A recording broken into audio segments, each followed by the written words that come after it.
Από το Λύκειο Εθνομάρτυρα Κυπριανού στο Στρόβολο, ο πρόεδρος της Παγκύπριας Συντονιστικής Επιτροπής Μαθητών, Παναγιώτης Μονογιός, εκφράζει την απόγνωση των μαθητών. Οι γονείς μας δεν έχουν τα βασικά για να φέρνουν φαγητό στο τραπέζι.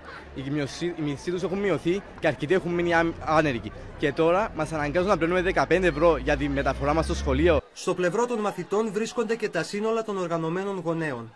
Ξεκινήσαμε μια σειρά μέτρων για να πιέσουμε όσο μπορούμε και εμείς, διότι πραγματικά οι αριθμοί των απόρων και οι λίστες των απόρων μεγαλώνουν καθημερινά. Μεγαλύτερο πρόβλημα φαίνεται να αντιμετωπίζουν οι μαθητές τεχνικών σχολών ένεκα του περιφερειακού τους χαρακτήρα. Την ίδια ώρα, σε καταγγελία εταιριών λεωφορείων, προέβη ο πρόεδρος της Παγκύπριας Συντονιστικής Επιτροπής Τεχνικών Σχολών, Κυριάκος Σαγαλής.